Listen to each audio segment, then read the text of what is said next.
Sige, ayan. Ayan. So, eto mag-start tayo at, makikita ko yung ano, yung i-share ko yung pinaka sa screen para makita niyo. Nagre-record naman, eh.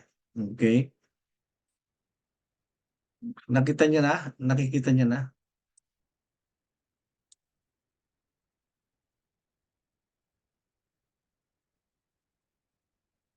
Nakita niyo? Yes, sir. Yes Okey, po. good. Okey. Taas-taas ko lang. So, yung topic natin, kailangan niyo muna na malaman how to know what is the, purpose of, BIM. What is BIM? So, ano yung mga software na involved dito at ano yung function niya? Kasi maraming mga mag-aaral, estudyante na binabanggit BIM, pero hindi nila alam ang ibig sabihin kung ano yung BIM talaga in reality. So, umpisahan natin, 'no, sabing gano'n, how does BIM work, 'no? Papaano raw ito gumagalaw, papaano ito tumatrabaho? Sabing gano'n, building information modeling can, of course, still ah, mag-umpisa tayo dito. Dito pala, sorry, Introduction, the BIM fundamentals, exploration, management, and process, 'no? So, what is BIM? Sabing gano'n, lipat ko muna 'to dito sa kabila. Okay. BIM is an intelligent model-based process that provides insight to help you plan, design, construct, and manage building and infrastructure, 'no? Yung BIM daw, 'no, ang ibig sabihin building information modeling in building information management. So, is an intelligent model-based process. So, ibig sabihin, proseso siya, 'no, matalinong, process, 'no? Ibig sabihin, yung workflow niya, that provides insight to help you plan, design. So, malaking bagay ito sa pagdidisenyo, lalo na, isa kang arkitekto, malaking bagay na ginagamit mo ito sa pagdi-design mo. Kasi yung iba ang ginagamit na tools, yung SketchUp, tapos yung CAD. Pero ito, malaking bagay kasi mas mapapadali mo yung iyong design. Kasi 'pag nag-design ka, nag-build up ka ng mga lines, mga 3D na kaagad, eh, 'no? Model na kaagad siya. Tapos 'pag sinection mo, naglagay ka ng elevation section, automatic na kaagad yung mga section niya. All you have to do na lang i-annotate mo, i-tag mo kasi ibibigay niya na yung profile, eh. So, sa construction din, construct and manage building and infrastructure. So, yung buildings, 'no, tsaka yung infrastructure madali din gawin, 'no? A multidimensional tool building information modeling, BIM involves generating a visual model. So 'pag sinabing visual model, yung talagang in real world, 'no, yung visual nakikita mo talaga, eh, 'no? Yung building which also manage data about it at the design stage, throughout the construction phase, and during its working life, 'no? Sabing gano'n, ah yung visual model, yung in reality 'pag gumawa ka ng design mo, na build up mo, gawa ka ng model. So yung data niya kasi ang tawag kasi diyan sa BIM, eh, single data, eh, na 'pag may file ka lahat na nandun na naka-incorporate na. So manage data about it. So lahat ng data mo puwede mong pagsama-samahin dun sa isang file o at the design stage. Kasi yung design stage may process yan. Stage 1, stage 2, stage 3, 'no? Kumbaga sa level of development, LOD 100, 200, 300, 400, and 500, 'no? Throughout the construction phase and during its working life. So, yung construction phase niya na ginagamit mo 'tong BIM, so napapadali ka, 'no? Typically, BIM uses real-time dynamic building modeling software working in 3D, 4D workflow, and increasingly 5D quantity surveying to increase productivity and efficiency. save costs in the design and construction stages, and to reduce running costs after construction. So, yung BIM process yan, kaya nga sinasabi ko lagi dun sa mga estudyante ko na it it is a process, no, na ginagamit natin, sistema, no, sistema. So, yung BIM, may mga tools siyang ginagamit para ma-implement mo yung process, yung workflow niya. Kaya nga yung sinasabi ko yung Revit, BIM Revit, yung software yan, Revit. So, yan na yung ano ngayon, kilala sa market. So, kasi gene-generate niyo diyan yung 3D, yung 4D. Yung 4D kasi ano yan, project planning, no? Yung workflow, and increasingly yung 5D quantity, take off yung maku-quantify mo, makukuha mo lahat ng materials through scheduling. Tapos yung tamang paglalagay mo ng properties, yung tag dun sa materials, yung sa category niya para makuha mo yung exact quantity nung project mo. Halimbawa, sa walls, sa doors, sa windows, makukuha mo yon. So, yun ang quantifying. Ma-derive mo yun doon sa loob ng BIM. Kasi isang sistema lang siya eh. So, to increase productivity and efficiency. So, yung productivity, masasabi mo isang model yan, nakukuha mo na lahat doon yung gusto mong makunin by extracting yung kada views niya, no? Tapos masisave mo yung cost niya in the design and construction stage. Bakit ka mo masisave mo? Kasi sa normal conventional type sa CAD or may pencil ka, dati yung yellow trace, magdi-design kang gano'n. So, ang tagal mo kasi nasa plano ka pa lang eh. Hindi katulad 'pag ginamitan mo ng BIM, yung Revit, nagplano ka kaagad, naglagay ka ng floor plan. Pagka kinuha mo sa 3D, tinignan mo, nandun na kaagad, nakatayo na kaagad. Kaya napakadali siya, lalo sa construction. Kasi 'pag sa construction yung by zoning, no? Meron pang isang pumasok, admit natin. Ayan, saglit. Sino yung pumasok? Hello, sino yung pumasok? Saglit, Ay, ako sir. Ay, Sorry kamusta? na hindi ko napansin yung ano. Ayos lang, ayos. Ganun ba? Teka. Nag-ano kasi ako, nag-meeting tapos hindi ko Oy, oy, napansin. oo. Eto nag-ano, 'di bale may naka-record naman tayo, 'no? Naka-record Sige. naman tayo kaya ano, mauulit-ulit sa YouTube. Send ko sa inyo yung link, 'no? So yun nga, yung binalikan namin, pinaliwanag ko kung ano yung what is BIM. Pero, nandito na kami Mm. sa second, 'no? At least kung medyo na-late ka, puwede mong panoorin kasi naka-record naman 'to. Bigay ko sa inyo yung link sa Oo. YouTube. May YouTube channel ako, 'no? Sige. So, what is BIM again?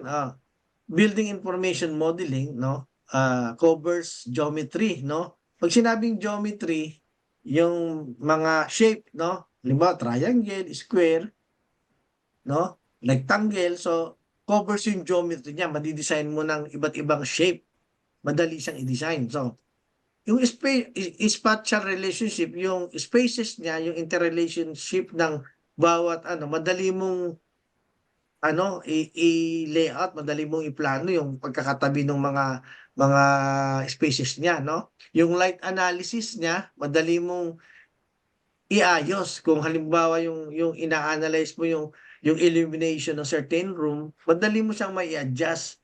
Kasi merong kang gagamitin na, yung mga lux, 'no, ng illumination, gano'n din sa labas. Puwede mong i-adjust yung lighting mo, yung shadowing mo 'pag nagre-render ka. Puwede mong i-adjust lahat yon. Tapos yung geographic information, naka-input din dun kung saang lugar. Halimbawa, nasa BGC yung project mo. So, nakalagay dun yung coordinate system niya, lahat ng survey point nakalagay dun. So, madali mong ma-locate. So, puwede mo ring ilagay yan sa Google Earth. Pag natapos mo yung model mo, ilagay mo ron.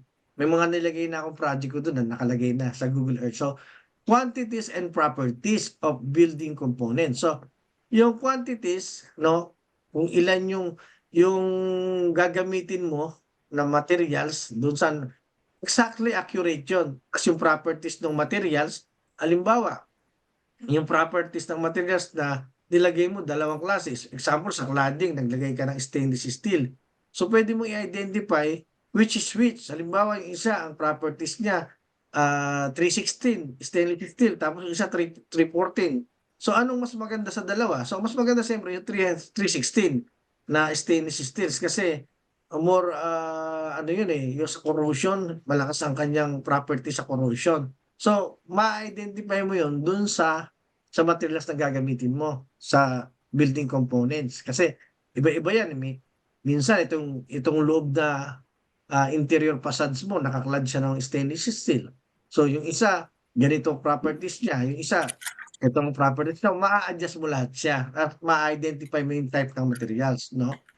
Project management and post-construction facilities management. So yung project management, maiaayos mo yung sequence ng pagtatrabaho. Doon sa post-construction, no, yung facility management. Yung post-construction kasi, yan yung stage ng project mula sa design hanggang sa construction, post-construction ang tawag niyan. After niyan, na ma-deliver na yung project doon sa client, mapasok naman yung facility management na kailangan din ang BIM. Kasi pag ang building, mayroong tinatawag na security system, yung tinatawag na BIM, yung management, yung BMS, Building Management System, pag kinonekta yung certain model ng BIM dun sa computer, madidetect niya lahat ng sira, kung anong klaseng sira nung halimbawa sa piping. I-identify kagad sa computer, tuturo kagad ng computer pag nakakonekta sa BMS na ito yung sira nito, anong klase, kailan in-install to, ilang taon na, kasi nakalagay yun sa COBI. Sasubmit kasi ng contractor doon sa may-ari yung listing, yung COBI, no? Construction, ano yun, operational BIM information modeling sequence, yung COBI niya. So, isasubmit yun. So, malalaman doon yung mga properties ng materials na naka-install, no? Naka-fill up yun. Pinipill upan yun ng contractor para isasubmit sa final handing over ng project doon sa may-ari, sa kliyente. So, yun yung ano niya, yung sa facilities management, no? BIM data can be used to illustrate the entire building life cycle. So, yung life cycle ng building, kung kailan hanggang saan tatagal yung building, so magagamit yun. Kasi sa maintaining ng building, pag maintenance, pagka yung pinaka-head doon, marunong sa BIM, so madali niyang mami-maintain, madaling malaman kung saan yung sira. Halimbawa, 100 story or 80 story, biro mo, kung hindi mo gagamitan siya ng ng BMS, hindi mo malalaman kung saan yung tumutuloy. Magugulat na lang yung na meron parang leakage dito sa 13th floor. Eh pagka naka-BMS siya, hindi pa nangyayari, madidetect na kagad. Ginagamit yun sa lighting, ginagamit yung halimbawa merong sunog, madali kagad ma-detect kung saan lugar, no? So, yung life cycle ng building tatagal, no? Halimbawa, 10 taon, madodoble pa yun dahil nga sa maganda yung ginamit, naka-BIM sa building management system, no? Yung from cradle to cradle, from inception and design to demolition and material reuse. Ngayon, yung mga giniba naman sa halimbawa, nag-demolition, pwede pang magamit yun, no? Quantities and properties of materials which can be easily extracted from the model. Halimbawa, yung yung subcontractor, no? Siyempre, contractor ka ng cladding, no? Madali niyang makuha yung cladding, lalo na kung halimbawa curtain window, yung cladding niya, madali niyang makuha yon. Tapos madali niyang ma-fabricate kasi nandun na mismo yung exact na size at yung profile nun. Papalitan niya na ng profile, so ipa-manufacture na sa yon. Base ron sa model na in-extract niya dun sa model, yung materials na gagamitin. Yung glazing, no? Mahalaga rin yan sa sa MEP, sa services, kasi eksakto na yung sukat ng mga ducting eh. Yun na mismo yun pagka in-identified nung designer yung size niya. Halimbawa, 200 by 150 yung duct niya size by 400. So, ima-manufacture kaagad yun kasi yun na mismo yung sukat niya eh. No? Kaya yung lahat ng materials na-extract sa model. Kaya lang dapat naka-segregate ng category. Yung iba't ibang category niya, halimbawa, itong category ito sa wall, no? Ito sa doors, sa windows, kailangan nakahiwalay-hiwalay yung para pag kinuha niya, yun lang ang makukuha nila, yung materials na yun. Kasi yun lang ang kailangan eh. Hindi nila kailangan yung ibang materials. Kaya pwede ililing lang nila yon kasi i-redesign nila yon eh. Ang dami nagre-request ng ano, pero okay lang. Saka na lang pag natapos na tayo. So, madaling ma-extract doon sa model, no? And the scope of works including management of project, targets, and facility management throughout the buildings, no? Building's life, no? Furthermore, system components, assemblies, and sequence can be shown in relative scale to each other and in turn relative to entire project. So, yung sa ano kasi, sa model kasi, pwede kang gumawa diyan ng mga system component. Halimbawa, yung connection nung trusses. Ayun, isa-isa lang yun pagka niload mo dun sa project mo, isa-isa lang. Pero pwede mong gawin yun, yung sa pamamagitan ng in place, bubuin mo yun, no? Assemblies, no? Tapos ilalagay mo ron sa project mo, naka-assembly siya. Tapos pwede mong identify yung kung ano yung truss na yun. Halimbawa, truss 1, truss 2, trusses 3. So lahat nun, yung iba't ibang type ng truss, pwede mong kunin yun. Tapos pwede mong ilagay sa schedule, sa quantity niya, kung ilan yung size niya, yung sukat nandun. So naka-model siya. Kung anong klaseng mga bakal ang ginamit, no? Yung standard sizing ng bakal, nandun din, no? So next. How does BIM work? Now, building information modeling can of course still produce drawings.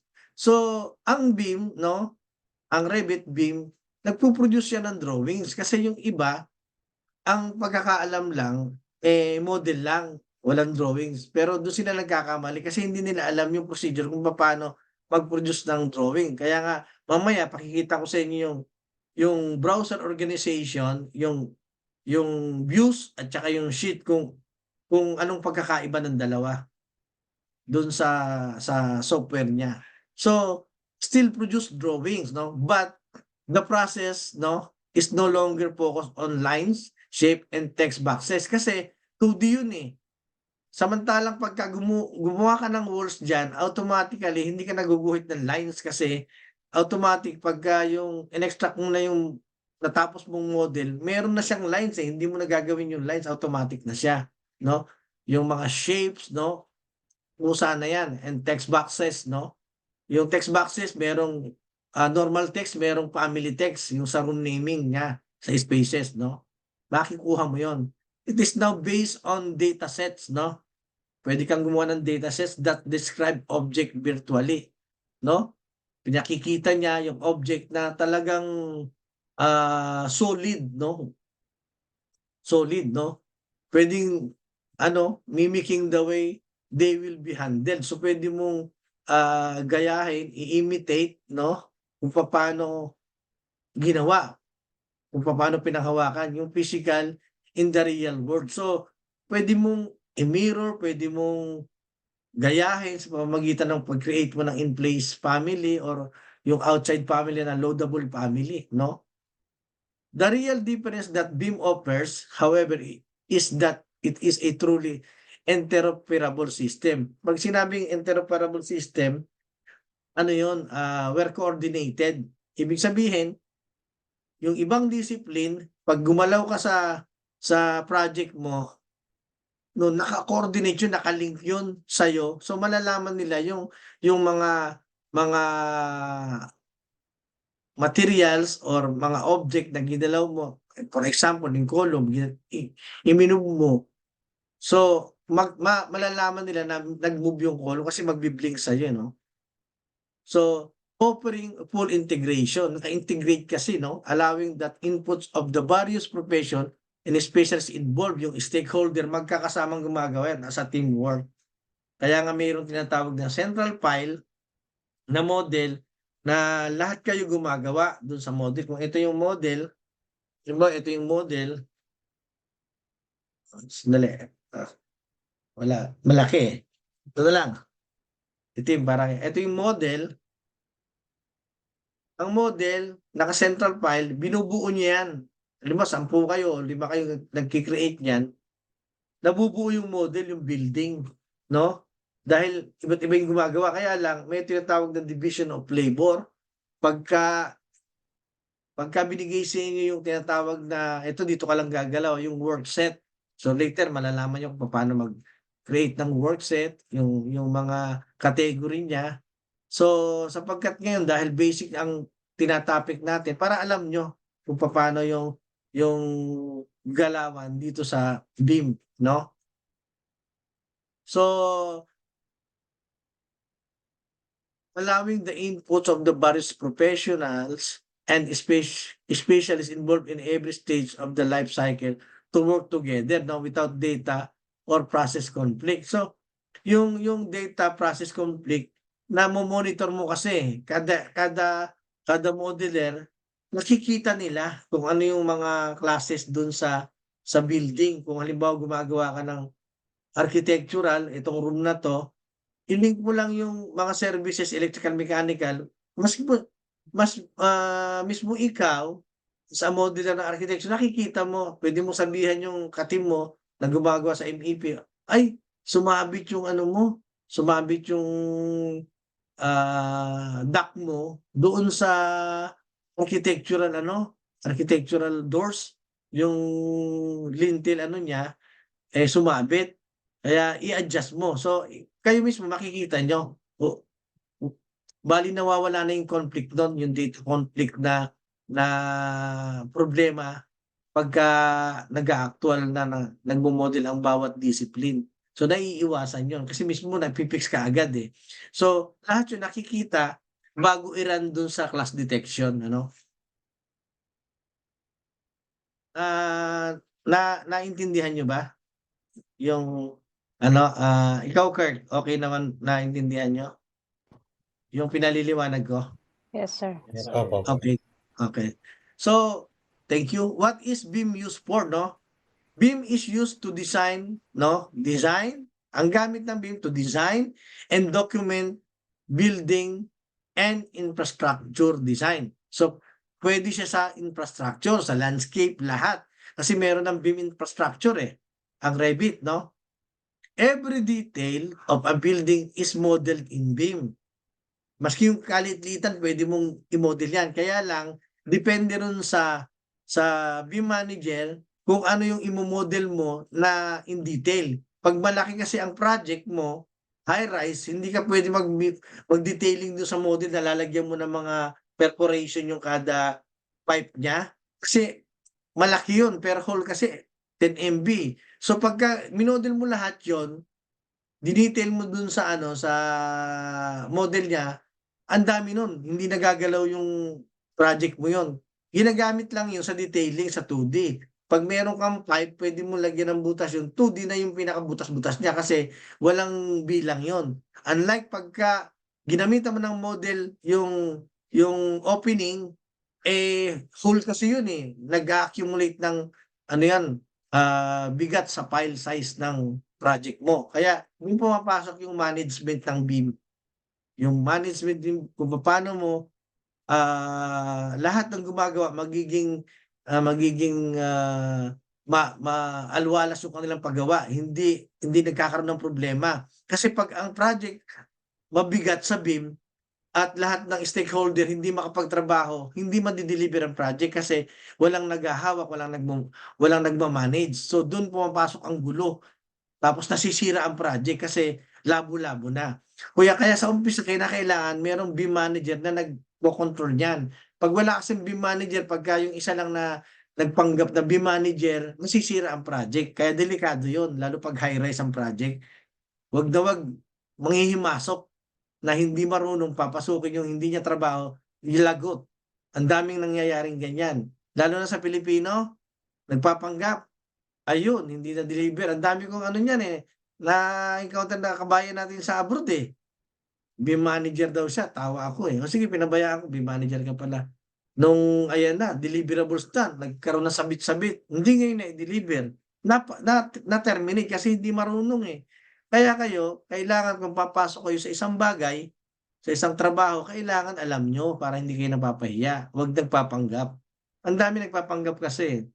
Ngayon, kung kaya mo na, pwede yon. Pero kung halimbawang kaya lang ng isip mo, hindi mo magawa, delikado yon. Huwag mong papasukin. Bago mo pasukin, kailangan alam mo yung ginagalawan mo para hindi ka mapahiya. Ngayon, maski dito, ang dami eh. Yung insecurity ba, halimbawa sa isang kumpanya, may BIM manager doon, ano? BIM manager, tapos papasok ka, modeler ka, tatanungin ka. Pero yung BIM manager na yon, IT lang siya, hindi siya marunong ng ano, ng production drawing or yung mga troubleshooting. IT lang siya eh. Kasi pag IT, alam niya yung software eh. Alam niyang gumalaw sa mga command, pero hindi niya alam yung procedure kung paano yung process. Maraming ganun dito sa Pilipinas. Kasi nga malaki ang sahod ng BIM manager, eh nagpapanggap. Kaya pagka tinanong mo yung deliverables, hindi alam kung ano yung deliverables. Kaya mas magandang BIM manager kung engineer, architects, mas maganda yan na BIM manager kasi alam niya yung ginagawa. Engineer, architects, basta mga engineers sa field nila, pwedeng maging BIM manager. Coordinator ka muna bago ka umakyat ng pagiging BIM manager. Kasi hindi ka pwede mag-BIM manager hanggat hindi ka dumaan dun eh. Technician, coordinator, o project coordinator, tapos BIM manager ka na kasi alam mo na yung pasikot-sikot. So, ganun yon. So, next, no? Yung benefits of BIM, ano? Managing a construction project and building life cycle using building information model can result in a substantial savings. Malaki ang matitipid pag yan ang ginamit in both time and money, yung oras, yung time of deliverables, at saka yung sa pera. From design, no, mula sa pagdi-design and construction through to ongoing maintenance, no, hanggang sa facility management yan. Malaki na titipid yan.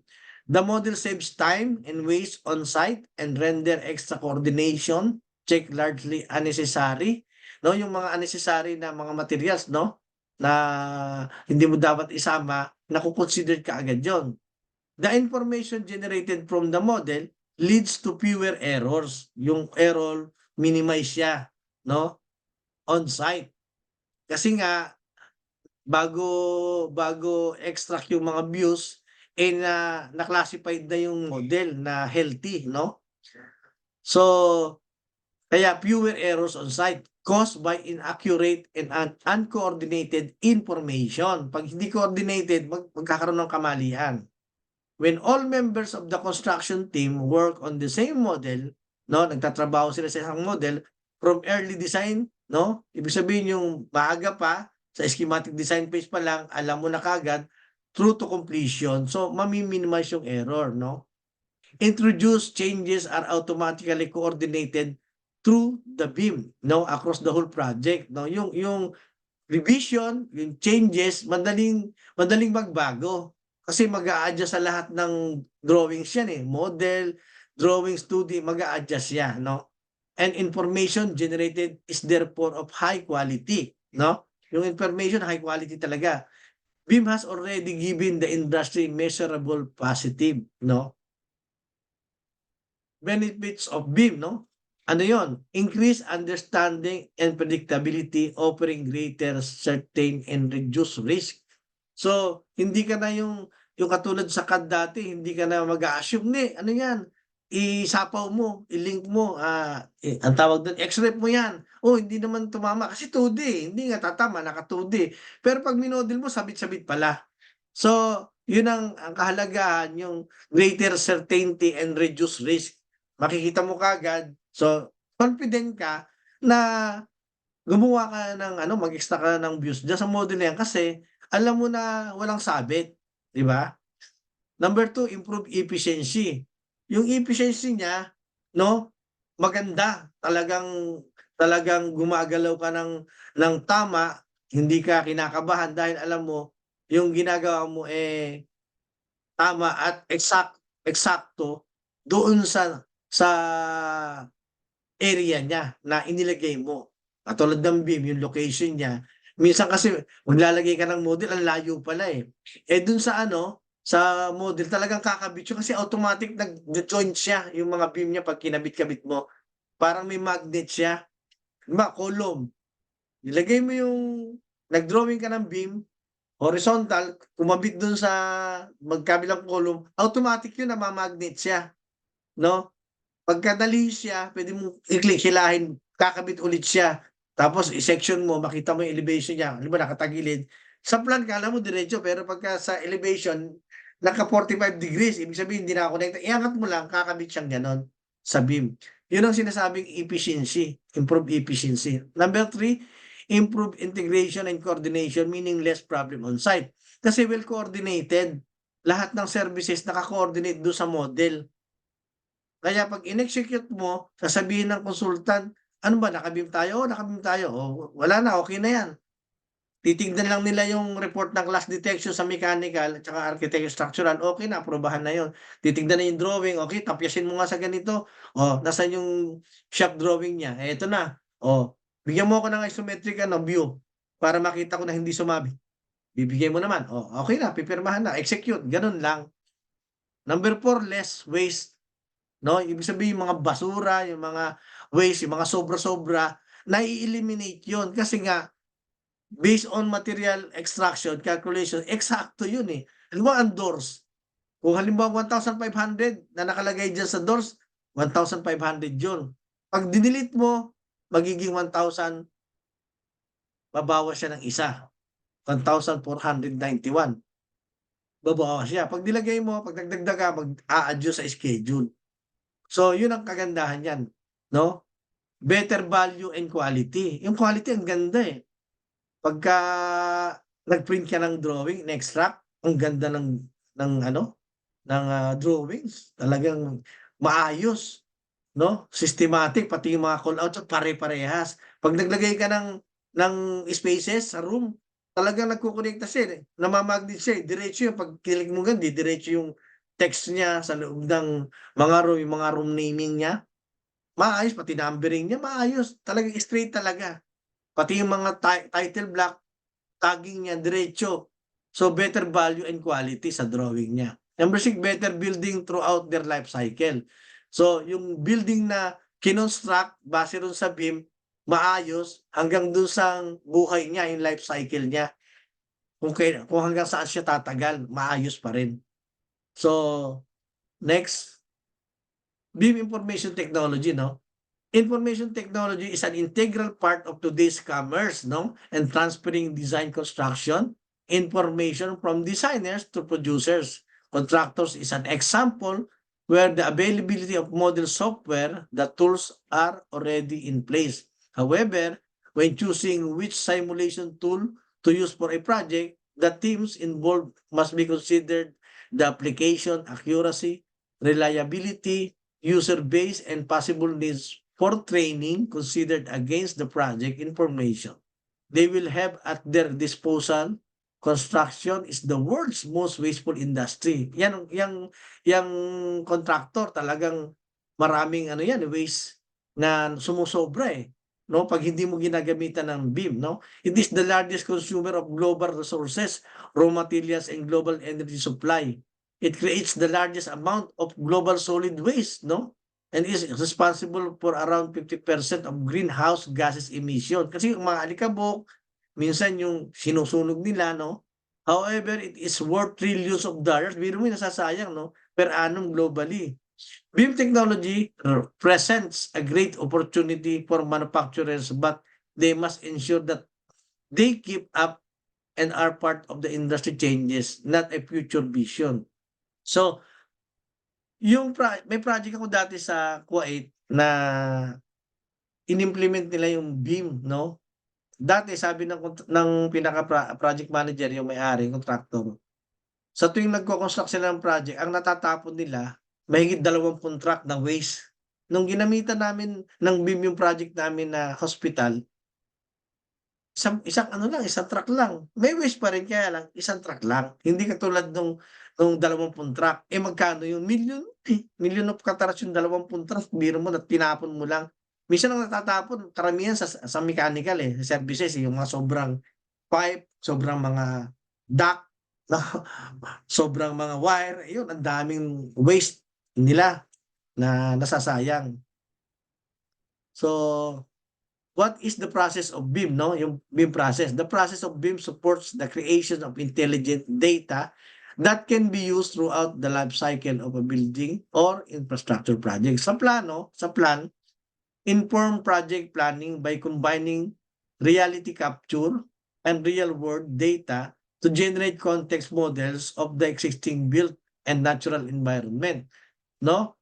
Sa pagpaplano, no, yung planning niya, kino-combine mo yung tinatawag na reality ng model, pwede mong i-capture yun in real world. Pwede mong gumawa ka ng ano, ng 3D, pasukin mo yung loob, kunan mo ng camera, kasi ginagamit mo yun sa pagde-design lalo sa structural, sa mechanical. Alam mo na kaagad kung ano yung itsura niya, kung ano yung anong klase ilalagay mong mga duct type, lalo na special yung height niya, made-determine mo kaagad yung height niya. So kung nag-cut ka ng ano, yung section box niya, nada-dimensionan yun, eh. Nakikita mo na rin dun sa 2024 model, yung grids niya sa model. Kaya hindi ka na pumupunta sa plano, dun pa lang sa model mada-dimension mo. Tapos makikita mo, 'pag tinuro mo yung cursor, makikita mo yung identification ng materials na ginamit, 'no? Lalo na yung mga lighting, mga ilaw na ginamit, yung mga materials sa ceiling, yung mga wiring mo, alam kaagad yan, naka-identify yan, 'no? So sa design, during this phase, no, conceptual design analysis, detailing, and documentation are performed. The pre-construction process begins using BIM data to inform scheduling and logistics. Yung sa design process pa lang, phase by phase, so nadidetermine na kaagad lahat yon, no? From LOD 100 hanggang 300. Kasi yung 300 IFC yun, eh. Issue for construction na yun, eh. Sa tendering purpose, yung IFC, yung LOD 300. And then, will continue by the contractor once na inaward yung project sa contractor, kukontinue na nila yung 350 to 400 as a shop drawing, developing the shop drawing to submit to the consultant. And then after 400, yung 500 as built naman yon. After the project, sasubmit ng contractor yon, yung LOD 500. So build, no? During this phase, fabrication begins using BIM, no? Yun nga, yung kaninang kinukwento ko, no? Yung walls na ipapabricate, pwedeng extra kaagad. Specification, no? Project construction logistic are shared with trades and contractor to ensure optimum timing and efficiency. So, ima-manufacture kaagad nila yun. Extract lang nila yung sa model. Lahat ng mga materials na gagamitin, madali lang nila extract, tapos fabricate, deliver sa site. Yung logistic niya. Why is BIM important? According to the UN, by 2050, the world's population will be 9.7 billion. The global EC industry must look to smarter, more efficient ways to design and build, not just as means to keep up with global demand, but to help create spaces that are smarter and more resilient too, no? By the year 2050, yung world population mag-i-increase yan. Kaya ngayon, inadapt na ng buong mundo yung ano, nung maraming bansa na nag-adapt ng BIM. Tayo nga lang ang ano, eh, ang behind, no? Sa Qatar, sa Saudi, ano na sila, sa Singapore, ano na sila lahat. BIM, ano na sila, kung tawagin, eh, smart BIM na sila. Wala na, sa Dubai, binawal na yung CAD, eh. Sa government, sa municipality, hindi ka na pwede mag-submit ng CAD, puro BIM na, package na yun. So, kaya maswerte kayo dahil nag-change kayo ng mind na, ay mag-aral ako kasi ano 'to, eh, karagdagan sa career niyo. Being licensed architect, being licensed electrical engineer, karagdagan ito sa inyong, career, 'no, additional knowledge. Kasi yun ang labanan ngayon, eh. 'Pag wala kang alam sa mga software, talo ka. Ngayon alam mo 'to, Maski itong BIM software lang 'to na Revit alam mo, talo mo sila. Maski marami pa silang alam, eto lang ang alam mo talo na mo sila. Kasi mas malaki ang sweldo nito. Maniwala kayo tignan niyo sa list of salary sa Pilipinas lang, 'pag BIM modeler ka 70,000, 80,000 BIM modeler. Mas malaki pa yung kita ng BIM modeler sa architect, Ang architect magkano lang ang sweldo? 20,000 lang, 25. Tama, mali? 'Di ba? Oh, kaya nga ako, sa totoo lang, hindi ako nag-architect kasi hindi ako nag-ano ng profession na dati senior project architect ako, Tinalikuran ko nag-BIM manager ako kasi mas malaki yung sweldo. Oh, 'di ba? Oh, biro mo dati project architect ako ang sweldo ko lang, nung nasa Kuwait ako nasa Dubai ako, maliit nung nag-BIM manager ako biglang laki. Oh, kung saan ka mai-improve yung knowledge mo, yung level of, understand dun ka ta's malaki sweldo. Huwag kayong yung isipin mo na, "Hindi ganito ako architect ako ganito, sweldo mo magkano lang 25,000, 30,000 talo ka pa ng call center."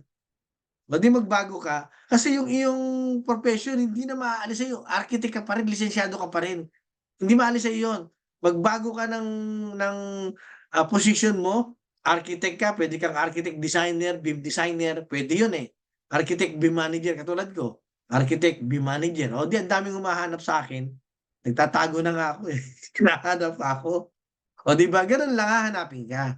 So, magtiyaga lang kayo, 6 months, magaling na kayo, pagka meron kayong pina-practice. Pero in one week pagkatapos natin ng training, ay sigurado 'pag binigyan ko kayo ng project magagawa niyo na.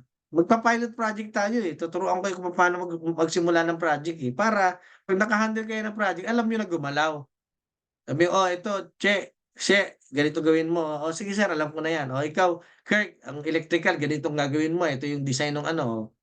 Tuturuan ko kayong mag-family kung papaano gumawa ng family. Hindi yung family ano, outside family, yung family lang na ano, parametric. Kung papaano gumawa ng doors, windows, in-place family, adaptive family, tuturuan ko kayo niyan. Wag lang yung family na ano, ang ki-create mo bata. So, gano'n. So, ini-encourage ko kayo, mino-motivate ko kayo na magtiyaga lang. Kasi ang pagtitiyaga may kahinatnan yan. Lalo na architect, engineers kayo, 'pag nalaman na kasi mas ahid kayo, BIM kayo, Hindi CAD, BIM. Ano ka designer? Oo, designer ako, BIM designer ako, Architect, BIM designer ako. Aba, kukunin ka kaagad. Kasi hindi na sila mahihirapan, 'Pag design mo kita kaagad nila yung ano, yung model mo na ano, na building. Sa CAD, design ka, "Ano 'yan?" "Eto yung ano ko." "Nasaan yung building diyan?" "Plano lang 'yan." Oh, hindi mo ma-extrude. Kasi mahirapan kang mag-extrude sa CAD, Samantalang sa BIM Revit madali mong extrude. 'Pag gawa mo ng 2D line, model na kaagad diyan, puwede mo na i-cut yung section niya. Ang mapo-produce mo diyan 1,000 ano, millions of section, samantalang sa CAD wala kang mapo-produce na section. Ibi-breakdown mo pa lahat, vertical line, bago ka makapaggawa ng isang section. Samantalang sa BIM, yung model 'pag tinagha mong gano'n maski 1,000,000 pa, maliliit lang may section ka, 1,000,000 na section. Yun ang kaibahan. Iba't ibang angle pa, kunan mo ng litrato sa interior, gusto mong ano, naku hanggang sa presentation. 'Pag prinesent mo sa client mo, gusto ko pa rito sa kabila." "O kunin mo, Ay tapos kaagad." "Oo, tapos." Tapos na, hindi niya alam gamit mong BIM, Revit, naka-render, may walkthrough. "Kailangan ko ng walkthrough." "Walang problema." Walkthrough mo, pakita mo sa kanya, "Oh, ayos, kumpleto yung mga services, nakikita ko yung mga sabitan, naka-walkthrough, naka-render walkthrough siya, kitang-kita mo lahat." 'Di ba maganda? Kaya dito sa theoretical natin nalalaman niyo kung papaano yung BIM gumalaw. Kasi yung iba nagmo-model lang hindi nila alam kung ano yung BIM, "Ano ka, BIM ako." "Oh, alam mo ba BIM?" "Hindi." "Oh, hindi ka BIM, hindi mo alam yung kung ano ibig sabihin, 'di ba? Alam mo lang mag-model, pero 'pag yung theoretical aspect ng BIM hindi mo pala alam. Sasabihin mo BIM ka pero gamit mo Civil 3D. Ang palasak ngayon na 'pag nasa isip kasi ng tao ngayon ng mga estudyante 'pag BIM, Revit kaagad, Hindi na kino-consider yung Nemesis, hindi na kino-consider yung ArchiCAD, basta 'pag sinabing BIM, Revit kaagad. Kaya concentrate ka sa Revit, sa BIM. Revit infrastructure, BIM Revit, architecture, BIM Revit structure, BIM Revit interiors, BIM Revit landscape. So concentrate yan. BIM Revit mechanical, electrical, concentrate ka dyan. Yan na kasi ang ano eh, ang talagang friendly, di ba? Ang AutoCAD ang ano, friendly software. Eh ngayon, ano na, Revit na. Kasi parehas Autodesk naman yan, CAD at saka ano, ang Revit. Parehas product ng Autodesk yan. Okay. Yung countries mandated by BIM, ayan no, makita mo. Ang Pilipinas nga wala eh. Walang kulay eh, di ba? Tingnan nyo. Yan, lakihan natin. Oh. Di ba Pilipinas wala pa? Oh. UK oh. Oh. Eh, yung upcoming, hindi siya upcoming, wala pa nga Pilipinas eh. Di ba? Oh. Pero ngayon, ito, ano to eh, 2000 ano pa to eh, 2022. Ay baka ngayon, meron na Pilipinas, maski sa Luzon man lang, meron na. Di ba? Ang India, meron na. Tinalo pa tayo ng India, kapiranggo to. So, why is BIM important? Architecture, make better design, decision, improve building performance, and collaborate more effectively throughout the project life cycle. Structure, explore how structural design and detailing software helps you win new business and support project delivery, no? MEP, improve MEP, mechanical, electrical, and plumbing, design quality, no? Maayos, walang sabitan, and collaborate in real time to support the project delivery process. Di ba? Ang ganda. Plan, yung magplanta, no? Ng mga pabrika, no? Manage the design and construction in intelligent piping structures. Naayos mo kasi yung linyada eh ng mga pipings, no? Hindi magulo, well coordinated systematically, no?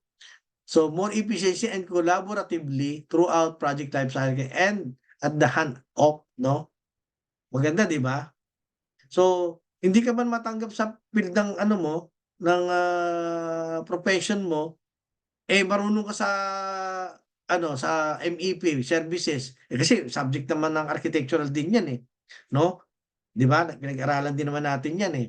So, kung halimbawa electrical ka, walang available architectural, pwede ka kasi nag-aaral ka eh ng model ng ano ng architecture, maski electrical ka, modeler ka ng architecture, pwede. Ang trend kayo kasi ngayon eh, lahat pwede pag-aralan mo yung software eh, no? Hindi ka naman pipirma dun eh. Halimbawa, gumawa ka ng ano, ng architectural model, Kurt. Oh, ito gumawa ka ng model. Hindi ka naman pipirma dun eh. O halimbawa, ikaw naman, gumawa ka ng electrical design. Hindi ka naman pipirma, alam mo lang gawin yung ano, yung electrical design. Pero, ang pipirma doon yung electrical engineer. At least, nakabawas ka ng bayad sa kanya dahil ikaw na gumawa eh. Katulad yung project ko dyan sa BGC. Nag-one-man show ako eh. Tapos na ngayon, nasa itong palapag eh.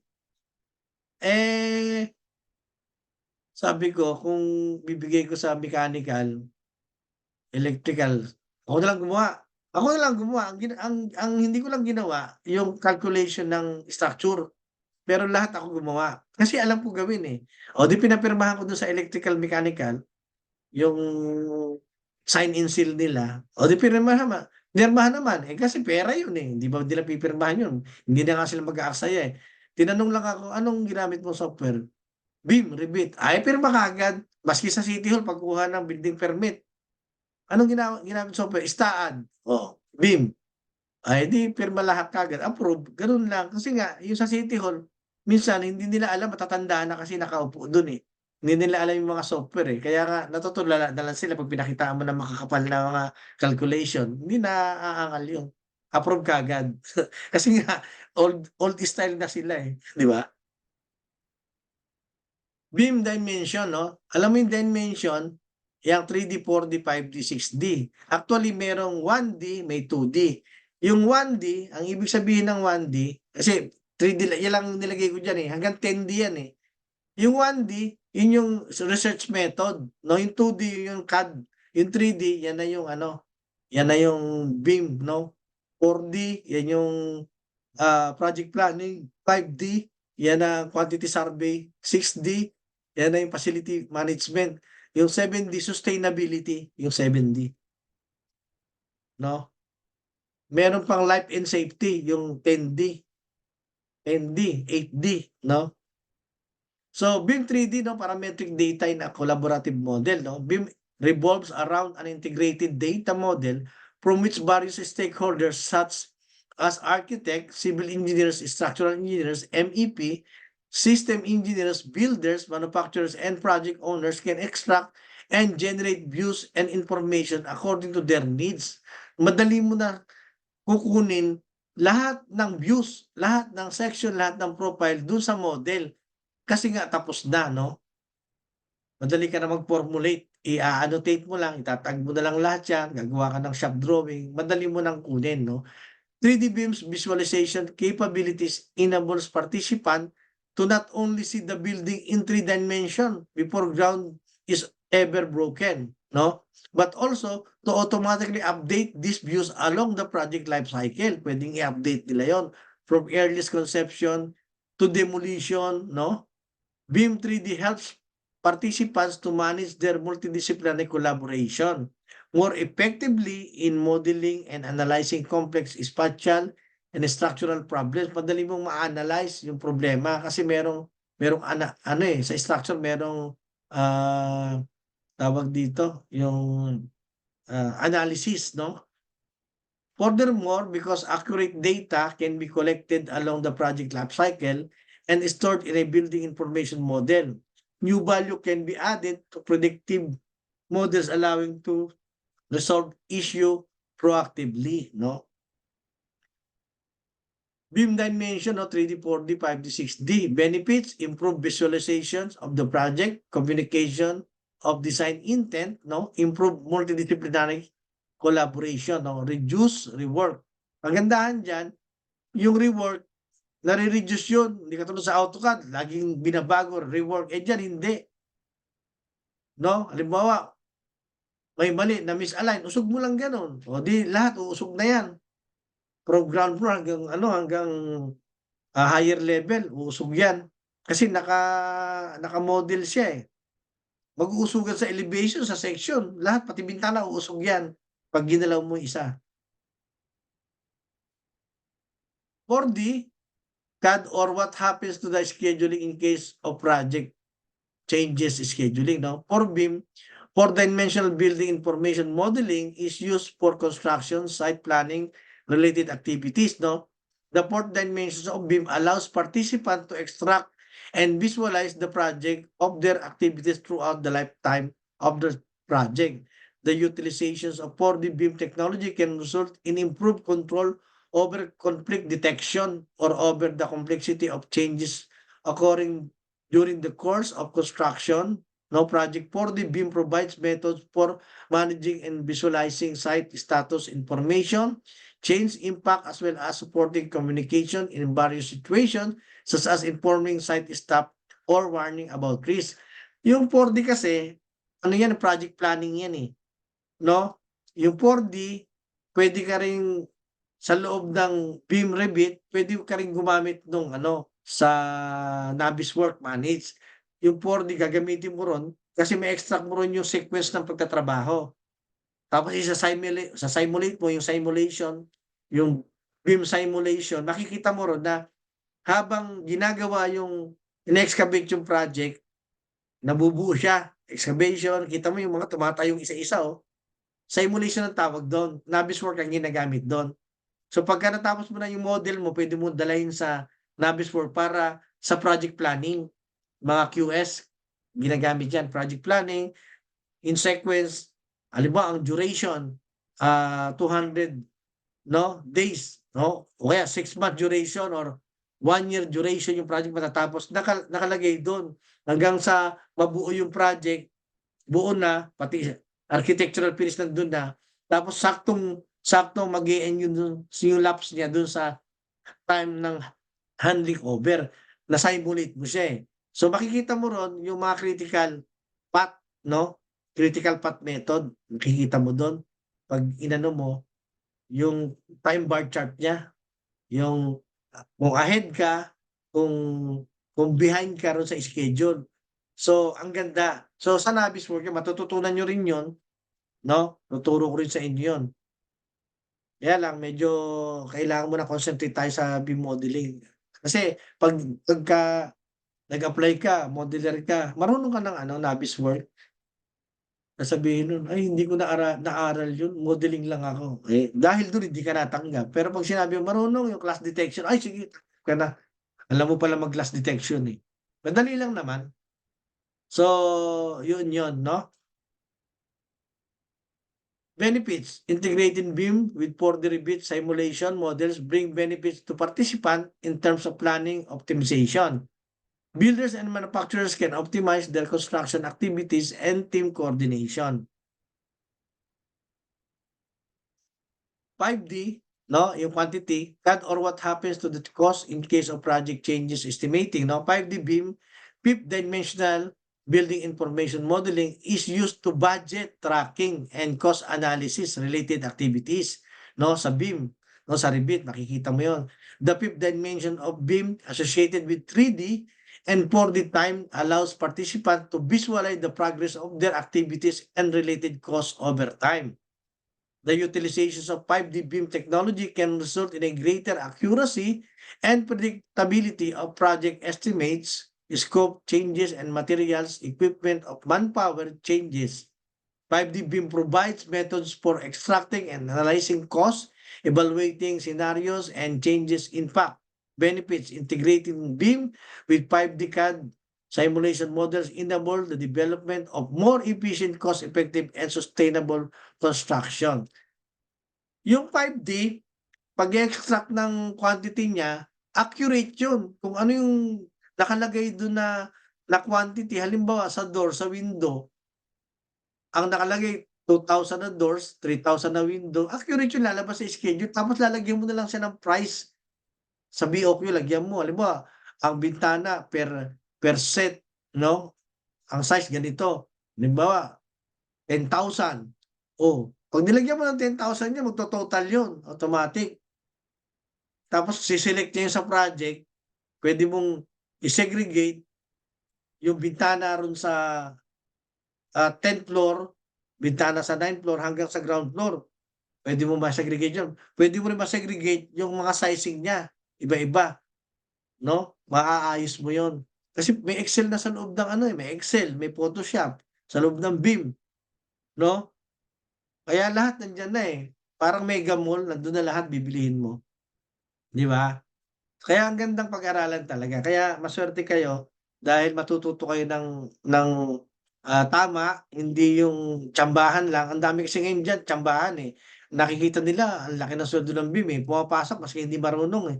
Nag-aaral ako sa MicroCAD.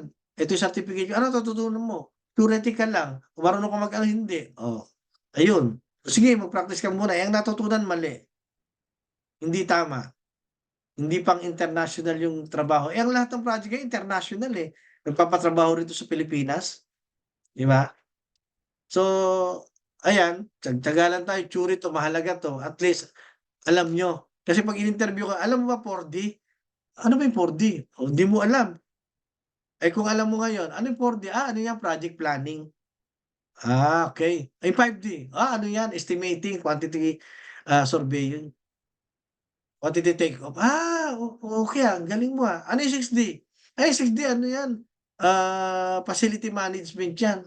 Ay, 7D, sustainability yan. So, alam mo, ibig sabihin, well-versed ka sa mga ganong bagay. Kasi, hindi, pagka in-interview ka, hindi lang naman pagmumodel lang itatanong eh. Tatanong sa'yo lahat yan eh. Ano may LOD 100? Pag hindi mo nasagot, ibig sabihin, hindi ka tumatrabaho as a coordinator. Kasi pag coordinator, itatanong sa'yo lahat yan. Pagdating yung in-interview ka. Di ba? So, at least, natutunan nyo yan. 7D, no? Yan yung or how to manage assets life cycle, no? Yung assets kasi, pag nagawa ng building, ang tawag doon assets, no? Life cycle, yung kanyang itatagal, no? Facility management. 7D, no? BIM, 7-dimensional building information modeling is used by managers, no? Yung project managers in the operation and maintenance of the facility throughout life cycle. Yung mga managers, ginagamit yan. The 7 dimension of BIM allows participants to extract and track relevant asset data such as component, status, specification, maintenance operation, manuals, warranty data. The utilization of 7D BIM technology can result in easier and quicker parts replacement, no? Madaling mapalitan. Kasi alam mo kaagad kung saan mo papalitan kung anong floor tuturo niya. Di ba? No? Optimize compliance and streamlined asset lifecycle management over time. 7D BIM provides process for managing subcontractor, supplier, data, and facility component throughout the entire facility's lifecycle. Benefits: integrating BIM, CAD, simulation models, optimize assets management, no? So, BIM dimension, 3D, 4D, 5D, 6D. Sa 3D, ayan nakita mo, existing condition models, no, laser scanning. Yung laser scanning, yan yung BIM to cloud scanning, no? Tuturo ko rin sa inyo kung paano mag-scan to BIM. Kasi yung nauso ngayon, scan to BIM, lahat ng mga old building, ini-scan yan Tapos yung may-ari, sino ba marunong mag-convert yan sa sa BIM, solid. Yun, no? Tapos yung ground penetration, no? Radar, GPR, 3D yun, no? Safety and logistic models, animation, renderings, walkthrough, meron tayo niya sa BIM. BIM-driven fabrication, meron lahat yan, laser, accurate BIM-driven field layout, no? Meron lahat yan sa BIM Revit, no? Tapos yung 4D scheduling, meron sa BIM Revit yan aside dun sa Navisworks, no? Simulation, no? Lean scheduling. Yung lean scheduling, yun ang cost saving, no? Last planner, just in time, JIT, equipment deliveries, detailed simulation, yun yung Navisworks, installation, visual validation for payment approval, no? 5D, estimating, lahat yan. Mechanical, lahat, rebar, lahat ng trade services, na-estimate yan. Sama lahat yan, basta naka-properly tag, yung properties niya, tsaka yung category niya, may estimate mo lahat yan, yung component ng building. Maka-quantify mo. So, sa field ng BIM, very broad, pwede kang maging project planner, maski arkitekto ka, malalaki kasi sahod nun. Project planner, scheduler ka, malalaki sweldo niyan. May mga kilala kong architect, project planner, may scheduler, no? US, malalaki sweldo. Tandaan yun. Kung gusto nyo mag-level up, kumuha ng malaking sweldo, kaya lang, big responsibility. Ngayon, kung ayaw mo yung mga ganong tama na yung ka, modeler ka, okay lang. Sumisweldo ka naman ng 80,000 nun, hindi na masama, di ba? Coordinator, hindi na masama. Kasi pagka mataas, excuse me, risky din, stressful, pero malaki sweldo. Yung sustainability, conceptual energy, no, analysis via the propeller, detailed energy analysis, no, ecotech, sustainable element, no, lead tracking, yung USGBC. 7D, facility management, yan yung life cycle ng ng building, yung lahat ng mga ginamit na materials naka-identify dyan. Yan ang ibig sabihin. 3D, 4D, 5D, 6D. So alam niyo na ibig sabihin na kung ano yung mga D, 7Ds, 10Ds. Pag tinanong ka, what is 10Ds, what is 7Ds? Alam mo isasagot, di ba? Yung 7D, yan, sustainability yan. Yung 6D, facility management. So, madali ka makakapasa sa interview. Alam niyo na kagad yan. Kaya pag halimbawa, interview ka sa BIM, panoorin mo lang yung YouTube ko, naka-review ka na. Yeah. Kaya LOD, no? Dapat malaman nyo to. LOD, level of development. Dalawa yan. Pag level of development sa 3D yan, pag level of design, no, level of detail, no, sa naman yan, production drawing, no? The level of development, no, LOD specification is reference that enables practitioner in the AEC industry to specify and articulate with a high level of clarity the content and reliability of building information models, no? BIMs at various stages in the design and construction process. The LOD framework addresses various issues faced by AIC professionals by providing an industry developed standard to describe the state of development of various systems within a beam. This standard enables consistency in a communication and execution by facilitating the detailed definition of beam milestone and deliverables. Ayun nga, yung level of development. Meron tayong LOD 100, concept design, LOD 200, schematic design, LOD 300, detailed design, LOD 350, construction documentation, LOD 400, shop drawings, and LOD 500, as-built drawing, no? LOD 100 concept design, the building 3D model is developed to represent the information of basic level. Parang kahon lang siya, no? Thereby, only conceptual model creation is possible in this stage. Parameters like area, height, volume, location, and orientation are defined, no? Yung kahon lang siya. Kasi schematic lang yun eh, LOD 100 eh. So, yun lang yun, no? LOD 200, schematic design, general model where elements are modeled with approximately quantity, size, shape, location, and orientation. We can also attach non-geometric information to the model. LOD 300, detailed design, accurate modeling, and detailed drawing where elements are defined with specific assemblies, precise quantity, size, shape, location, orientation. Here too, we can attach non-geometric information to the model elements used for tendering as IFC. So yan yung stage na umi-stop na yung consultant para pabid na for tendering purposes. So once na may nanalong bidder, sila na magkukontinue ng as-built drawing based on LOD 300 IFC. Okay? Maliwanag ba? Clear Yes, sa sir. inyo? Okay. Kirk, okay ba, Kirk?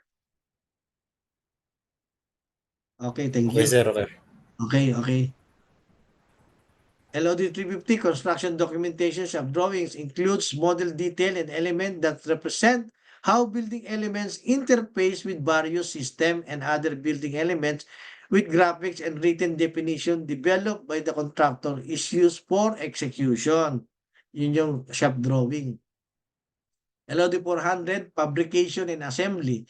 Model element are modeled as specific assemblies extracted from the beam model for shop drawings with complete fabrication, assembly, and detailing information in addition to precise quantity, size, shape, location, orientation, non-geometric information to the model elements can also be attached, no? LOD 500 as built, elements are modeled as constructed assemblies for maintenance and operation in addition to actual and accurate in size, shape, location, quantity, and orientation. Non-geometric information is attached to modeled elements. So, alam nyo na yung level of development, ano? Ayan, BIM. Architectural Engineering Constructions Owner, no? Pre-design, schematic design, LOD, design development, LOD 350, construction document, construction states, LOD 400, as built, no? So, hindi na kayo maliligaw kung ano yung LOD. So, alam niyo ang isagot, di ba? Kasi, nag-training kayo kung ano yung BIM eh.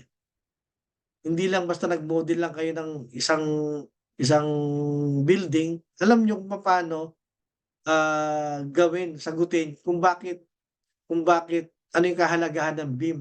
Kung tinanong kayo, hanggang anong stage ka titigil pag nasa consultant ka. So alam nung isagot, sa hanggang LOD 300 lang.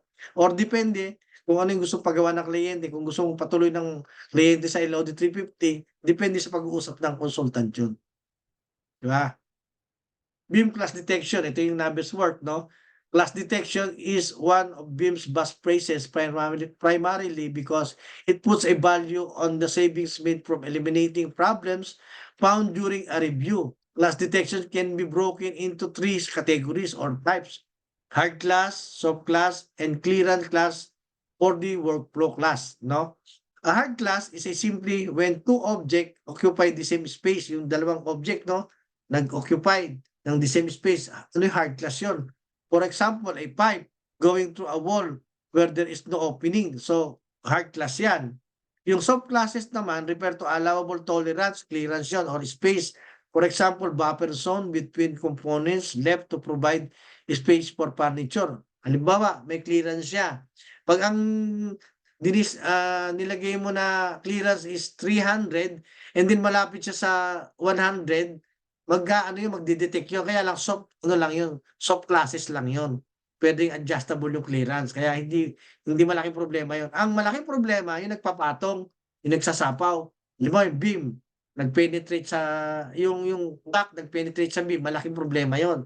Kaya dapat i-adjust yun, no? For the workflow classes, refer to classes in schedule, work, rules, equipment, material, publication, delivery classes, and other timeline. Sa for the workflow, yung classes niya, nagdoble lang, nagduplicate lang ng doors. Malalaman mo naman yun eh. Di ba? Nag-copy ka. Tapos the same doors din nasa kita, hindi mo alam. Malalaman mo yun sa sa scheduling, may doble. So pag kinilik mo yung plano, kinilik mo yung schedule, no, halimbawa dito. Pag kinilik mo yung dito na plan, doon sa floor plan na schedule, pupunta ron sa sa plano, ilolocate niya kagad kung saan yung may problema. Kaya pwede mong i-delete. Pag ni-delete mo na yon, mababawasan na siya. Yun ang for the workflow. Yung sumapaw yung materials, halimbawa, yung windows, yung doors, o kaya yung lamesa na doble. So, madali yung madidetect. Yun ang for the workflow na classes. Pero, ang pinaka-delikado, yung sapawan. Yung sumasapaw na nagko-crossing siya, yung mga pipe, yung tubo ng drainage system tumama doon sa loob ng SBEC. Yun ang importante sinosolve sa actual, no? Sa model. Para pagka sa model nakita mo, okay na. Mag-extract ka na ng ng views. Okay ka na ron, wala ka nang maging problema nun. Lahat ng engineer, site engineer, pwede na matulog kasi alam na kaagad, hindi na uulit. Kasi pagka yung mali, babaklasin mo yun eh. Pag nagkamali ka, sa site, babaklasin mo yun, sigurado.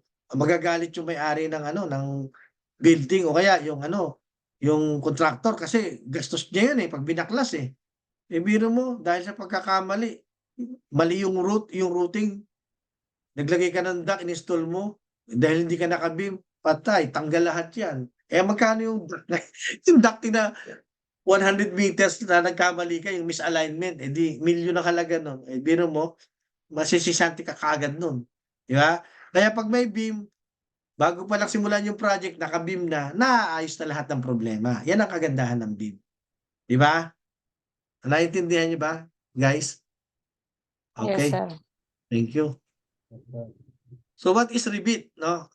Yung kanina what is beam, ngayon what is Revit naman, no?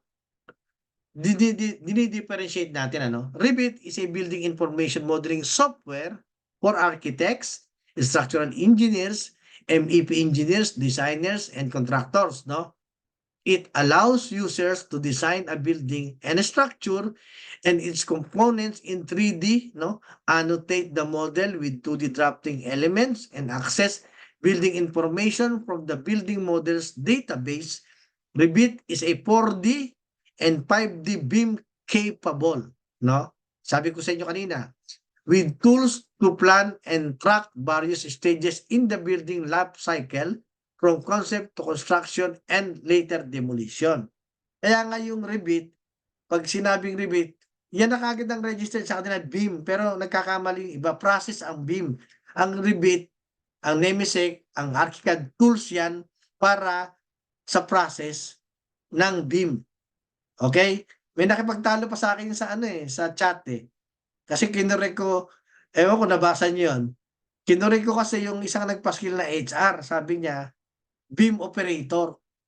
Kinurek ko, sabi ko, mali yung terminology na BIM operator. Ano i-operate mo sa BIM? Process yan. Dapat, ang nilagay niya, BIM Revit operator. Kasi may software eh. Pero kung BIM lang, hindi mo pwedeng i-operate ang BIM kasi process nga yun eh. Workflow. Ano i-operate mo ron? Di mali na yung terminology yung ginamit. Nangangailangan sila ng BIM operator. Walang BIM operator. Meron BIM Revit operator, BIM Navisworks operator. Meron nun. Pero yung BIM operator lang, dapat detalye mo yung kailangan mong tao para, kasi malilito sila eh. Di ba? So, yan yung yung pagkakaiba ng BIM dun sa mga software na tools, kasi tools to pag-create nung building, no, yung process niya. Revit history. So yung Revit history, pwede niyo lang basahin yan. Hindi na masyado sa akin importante. Ewan ko lang sa inyo, no? Hindi ko na i-elaborate to, pero pwede niyo reviewin doon sa ano ko, sa YouTube channel ko. Basahin niyo na lang kasi medyo mahaba itong history na to eh. Para mapadali tayo doon sa gagawin natin na software, yung familiarization doon sa mga command niya, no? Anong oras na ba? Teka. 7:19. Okay, 7:19 na. Break muna. Ano? Stop mo muna yung ano, break muna, no? Break muna tayo, break. Okay? Para ano, isang oras na tayo nun. Tapos break muna. Para may break kayo. Stop ko muna yung ano, yung Gano'ng katagal, sir, yung break? 15 minutes lang, okay na. Kwentuhan lang muna. Kakape lang muna ako. Pero patayin ko muna yung ano, yung ano niya. Stop ko muna yan. Okay, patayin ko muna yung record ano. Pwede. Okay. Ayan. So, i-share ko na muna yung ano, yung hindi pa tayo tapos doon eh. So,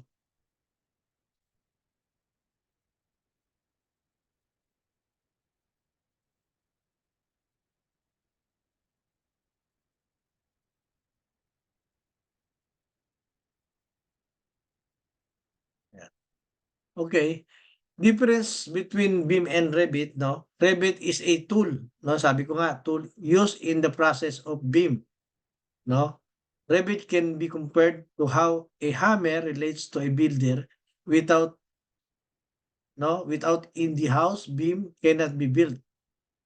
There are many tools on the market used to produce BIM. However, Autodesk Revit by far holds the majority market share and is the preferred BIM package in other countries and abroad. No?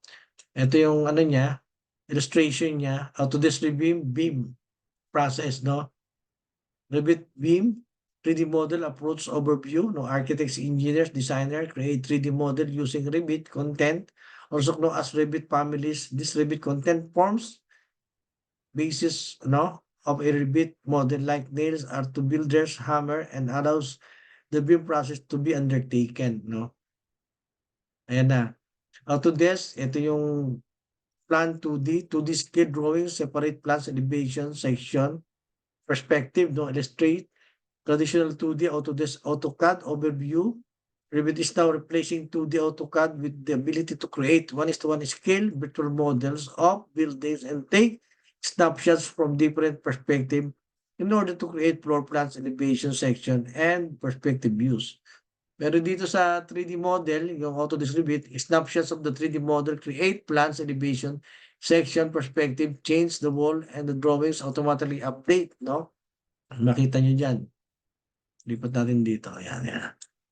So, illustration 1.1 of Autodesk Revit tools, BIM process comparison. No? Prior to Revit Designer, used 2D AutoCAD to produce scale drawings. Each perspective was a separate scale drawing. When a design change needed to be made, each view, plan, elevation section, 3D perspective, had to be changed separately. Dito, automatically, pag kinage mo ganon, mag-change sa plan, sa elevation, sa 3D, mag-change siya. Di ba? So, the end of the presentation. So, change ko naman yung ating screen. Ang ilalagay ko naman, ito naman,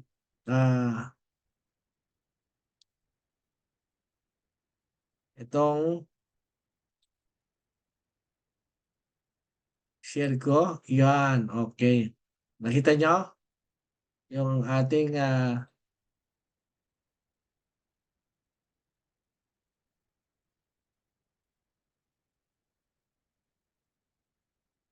minimize natin.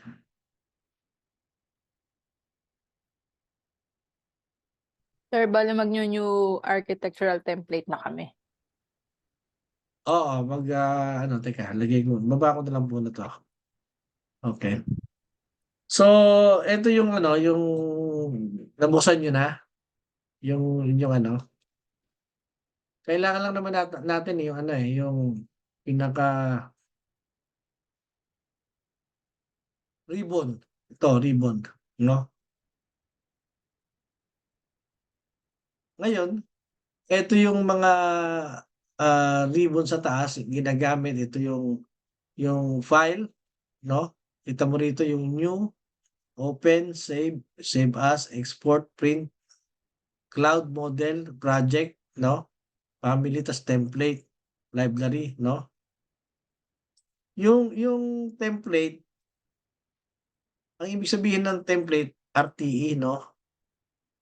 Ibig sabihin nun template siya na dun natin ginagawa yung Revit model kasi ang extension file ng ano, ng Revit RBT. Ang extension file ng ano, ng CAD drawing WG, DWG. Ang extension file ng family, Revit family, RFA family. Extension file ng template, RTE, no, Revit template. So dapat alam niyo yan kasi baka magkamali kayo, mabuksan yung template pala yun, tapos hindi niyo maise-save yun, eh, dun sa project. Hindi kayo makakapag, ano nun, team working kasi template yung ginagamit niyo. Dapat magke-create ka lang ng projects mula sa template. Kaya ang gagawin mo, so sarado ko muna 'to, ha. Halimbawa, ganito 'no, mag-open ka, new, oh, new, Imperial, dahil wala pa kang ayan, multidisciplinary, puwede mong gamitin itong metric disciplinary discipline template, 'no. Pero kung may template ako, bibigyan ko rin kayo ng template. Iba-browse ko lang gano'n, yung template, browse, hanapin ko yung aking library, 'no. Hanapin ko yung template ko. Ayun yung template ko, tapos architectural. Se-send ko rin sa inyo 'yan, yung template na 'yan para meron kayong template, kumpleto na 'yan. So, ayan yung project template tapos open. Kita niyo RTE, project template, architecture, RTE kasi template siya, Revit template. So, saka lang siya magiging project. Kasi naka 2018, eh, convert sa 2024, so lalabas siya. So, wait lang natin. Nakikita niyo ba yung screen natin sa baba? Okay, kita, okay. Habang nagbabasa, nag-ano, kape muna tayo. Tas ganyan lang, 'no? So, kino-convert niya. Ngayon, yung lahat ng template, architectural, structural, mechanical, bibigay ko sa inyo. Tuturo ko lang sa inyo kung paano yung right procedure, kung paano gamitin. Kasi ito yung, sa outsourcing na ginagamit ko, eh. So, eto na, 'no, starting view. Ngayon, punta tayo dun sa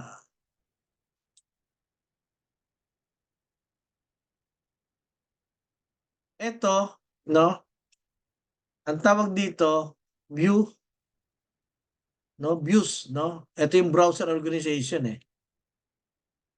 Views, ito naman yung sheet file, ito yung views, view, and then the sheets. Lahat ng view dito na kinreate mo, ilalagay mo sa sheet dito, 'pag nagdo-documentation ka na. Pero for the meantime, dahil ang gagawin natin 3D, kailangan mai-familiarize niyo etong lahat ng command menu dito sa ribbon, 'no? Ano yung gamit ng wall, 'no? So mag-uumpisa tayo dito sa walls, 'no? Alam niyo naman dito, alam niyo na 'to kanina, eh, yung kung papaano gawin, open, new, 'no? 'Pag mag-o-open ka ng new project, mag-o-open ka ng new family, conceptual mass or title block, dito mo kukunin 'yan. Tapos open ka ng ano, gano'n din. So, save lahat 'yan, then close. Ngayon, etong magsisimula tayo sa architecture, 'no? Dahil, kailangan matutunan niyo rin, even ikaw, Kirk, matutunan mo yung architecture tapos yung structural para alam mong i-link lahat ng ng mga models dun sa electrical na ginagalawan mo. Especially pagka gagalaw ka na ron sa RCP, Coordination kasi yun yung false ceiling eh. Yung false ceiling, maglalagay ka ng mga lighting mo doon, no? So, kailangan mo ng RCP. So, kailangan mo link yung architecture. Eh, pag hindi mo alam kung paano gumalaw, paano mo ililink yung architecture doon sa gagawin mong lighting layout? Tama? So, ganun yun. So, eto na. Etong walls, no? Meron tayong wall architecture, no? Nakikita nyo ba? Nakita Yes, nyo sir. yung lumalabas, ano? Yes, sir. Kasi hindi Opo, sir. lumalabas eh. Wall architecture, wall structure, wall by face, wall sweep, wall reveal. So, iisa-isahin natin yan, no? Nagdo-notes kayo o manonood na lang kayo. Iisa-isahin natin kung ano gamit yan. Papaliwanag ko sa inyo kung ano yung gamit ng walls, architecture, walls structure, walls by face. Okay?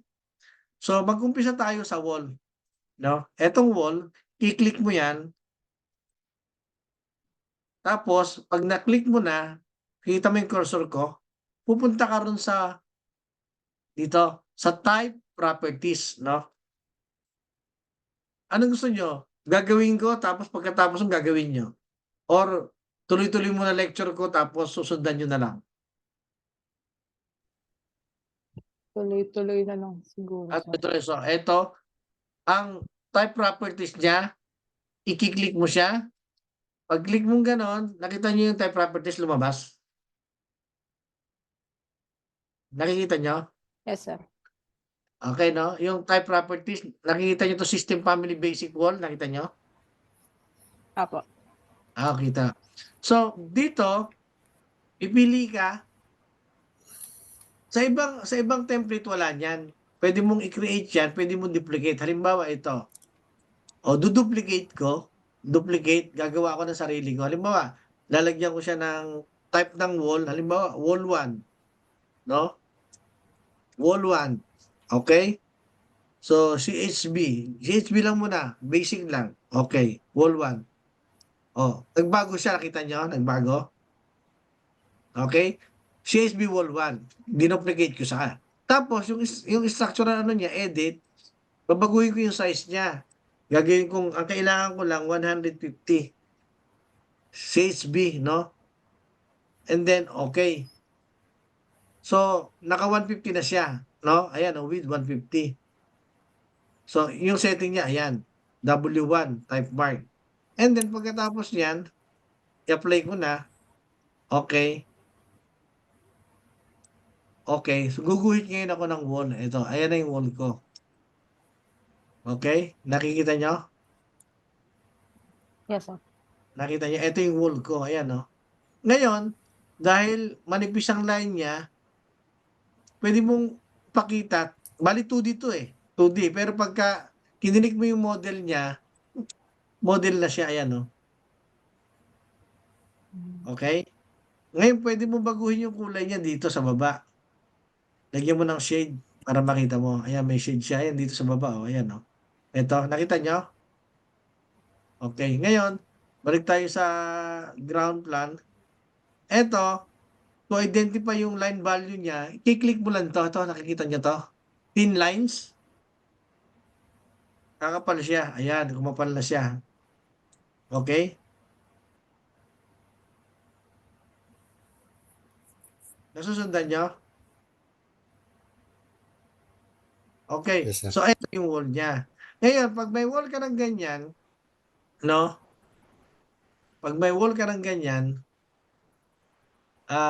kailangan, pakita ko muna sa inyo, paliliwanag ko, para at least detalyado yung pagpapaliwanag ko sa inyo. Tap ko muna yung share at pakita ko tong isa na whiteboard. Okay, may whiteboard tayo. Okay? Nakita nyo na yung whiteboard? Okay. Ngayon, eto, may pencil tayo eh. Meron tayong tinatawag na walls. Kung ito yung plans natin, Sorry kasi nagdo-drawing ko nakaganon eh. Hindi naka-ano eh, kaya medyo baluktot. Alam mo ito yung walls, ito yung walls.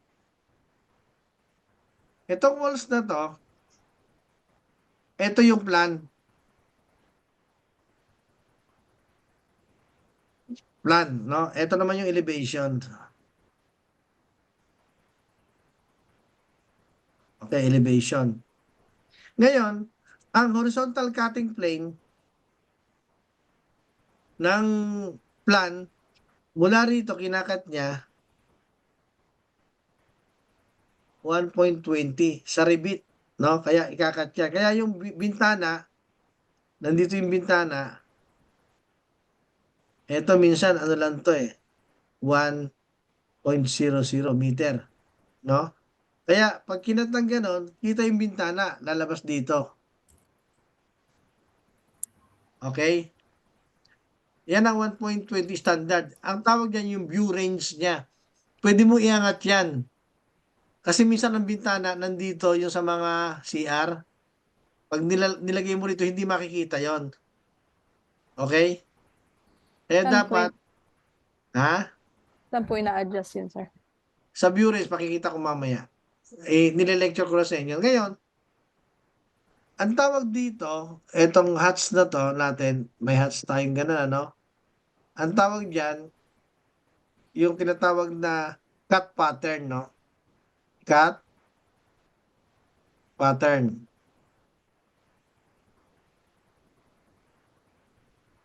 Cut pattern ang tawag diyan, eh, yung mga hats na 'yan. Eto, line pattern. Line pattern. Ito naman, sa wall, surface pattern.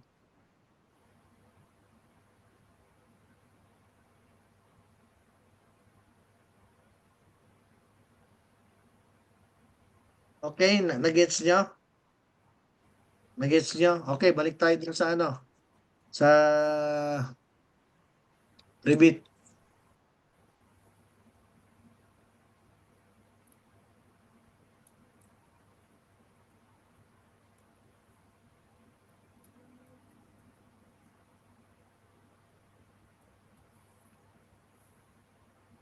Okay? Nakita niyo? Lumabas na? Okay, Yes, eto sir. 'yon. Ngayon pakikita natin dito yung tinatawag na cut pattern niya, 'no? I-click mo 'to and then edit, 'no? Lalabas yung edit, structure, ayan. Tapos pumasok ka rito sa material, click mong gano'n, lalabas yung ginamit ko, black wall. Tapos lalabas dito yung graphics niya. Eto yung sinasabi ko yung surface pattern, 'no? Pattern. Ilalagay mo yung pattern niya, kung ano, kung may kulay, may hats siya. Subukan natin muna yung cut pattern niya. Ito yung cut pattern niya, 'no? Lalagyan ko siya ng, let's say sabihin mo itong concrete, eto diagonal, okay? Okay.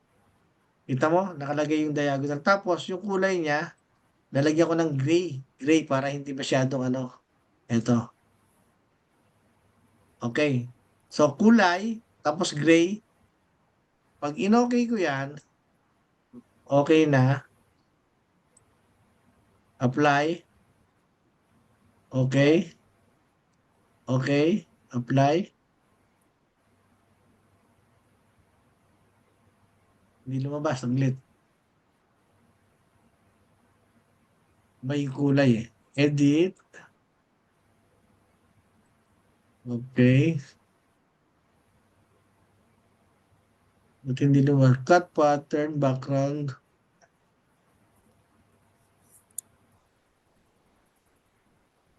Kaya pala hindi lumabas dahil 3D yata tayo, naka 3D.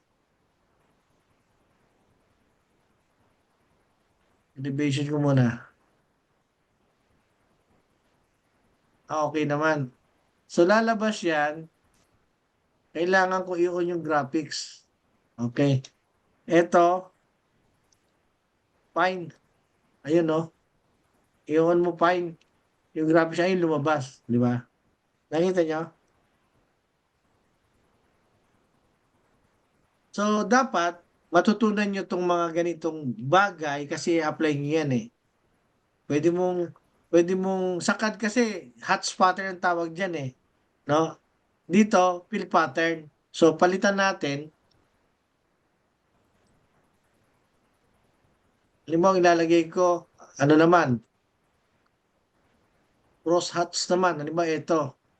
Ito maliit. Okay, diagonal. Okay. Apply. O, kita nyo? Nagbago? Di ba? Okay? O, yan yung pattern niya. Ngayon,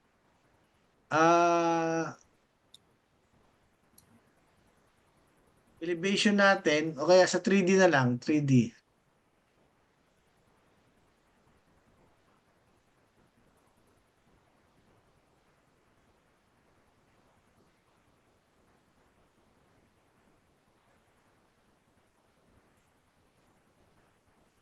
Ayaw mahulog. Ayun. 3D tayo. Ayan. Itong hot pattern niya, babaguhin natin yung surface pattern, itong pinaka-surface pattern niya. Di ba, gagawin natin black wall, ano? Anong babaguhin natin? Itong surface pattern. Kukuha tayo ng pattern niya, no? Model ang gagawin mo kasi dalawa yan, isang drafting, isang model. Pag drafting, naka-fix. Pagka model, pwede mong i-move, pwede mong i-align.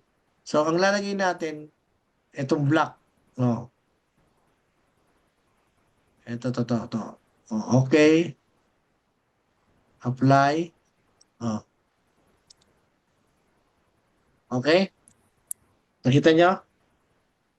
So, yan ang wall. Ngayon, pwede mong i-click yan, hatakin to, usog siya. Kasi, itong wall, ang tawag dyan, hosted wall. No? Hosted wall, dyan kasi nilalagay yung doors, windows, pag may wall. Hindi ka makakapaglagay ng windows at saka doors, no? Pagka loadable family, kung walang walls kasi hosted siya eh. Pagka hindi siya hosted, ibig sabihin ng hosted, yung merong kinalalagyan. Siya yung nag-host doon sa doors tsaka sa windows mo, no? Ngayon, etong walls na to, hindi pa tayo pupunta rito sa wall structure at saka wall by face, ano? Dito lang muna tayo sa ano. Saglit lang, may nagme-message.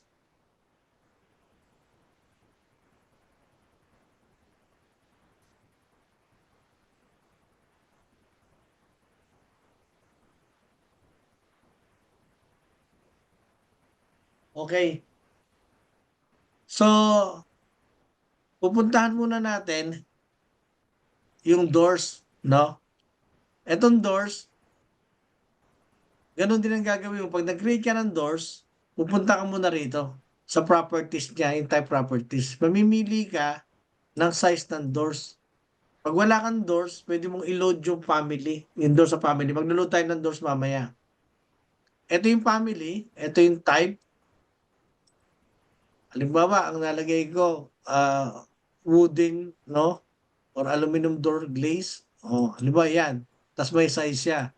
Yan, pwede mo i-duplicate yan. Halimbawa, duplicate. Nilagay ko D1. D1. Tapos size 1 meter by 200. Okay. Okay. So, dahil nakakuha ka na, i-apply mo, o pwede mo nang i-load. Pag nakita mo ganun, i-load, ayan, o, lumalabas, ayan. Kita mo? Click mo ganun, lumabas ka agad. Ayan, door na yan. Yan door na yan, pwede mong ilipat. Ito, click mo lang, lilipat siya. Ganon. Lilipat siya sa kabila. Ganon. Lilipat siya sa kabila. Ganon. Okay? Click mo lang ganon. Click. Lipat sa kabila. lipat sa kabila. Okay? Pwede mo siyang i-move. Move. Ayan, tututok mo lang yung cursor. Pagka nag-cross siya, i-move mong ganon, i-move mong ganon. So, para makita mo na tama yung lagay mo, punta ka ng model, ayun, makikita mo. Okay? Nasundan nyo? Okay, sir. Yes, sir. Yes, sir. Okay, okay. So, ganun din sa sa window. Sa window, ito yung window. I-click mo lang to. Click. Tapos properties. Punta ka sa properties. Pipili ka ng window mo. No? Window. Oh, ayan. Ito lang, alam mo, ito pinili ko, window. Pwede mo rin palitan ng yan, size yan ha. Ayan, no? Pag pinalitan mo ng size, adjust siya. Oh, apply. Oh, alam mo, window, lalagay ko rito. Kita mo? Window, ayan.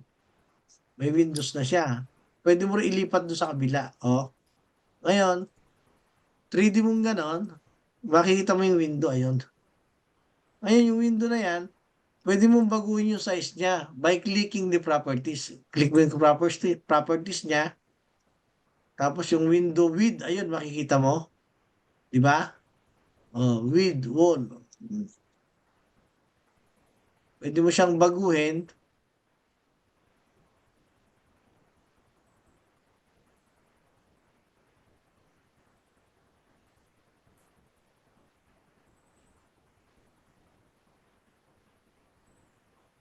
Yung size niya, height, okay. Width, halimbawa width, 2 meters. Type mo yung 2 meters, 1, 2, 3. Tapos yung height niya, gawin mo 2,500. Apply mo, magbabago ko siya. Di ba nagbago?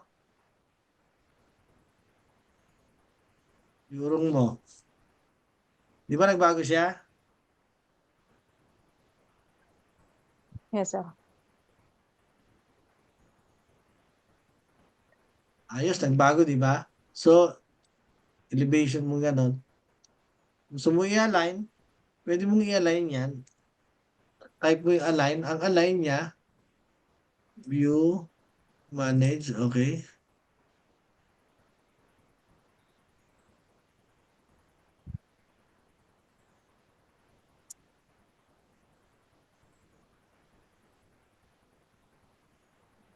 Ito yung align niya, align. Ito, to. Nakita mo to, align. Align mo lang siya ganun. Click mo yung align niya, ito. Ayan, click dito, align na siya. Ayan, no. So, simple lang, yung paggagawa natin ng ng Windows, tapos i-attach mo rito. So, yung types ng walls, yung layering niya, di-discuss natin bukas, dire-diretso na tayo niyan, no? Bali 8:02 na no? 2 hours na tayo nagdi-discuss, so at least makapagpahinga naman kayo. Pero bukas dire-diretso tayo, no? Tuturo ko lahat sa inyo kung ano yung type ng walls, pati yung pag-a-adjust nito.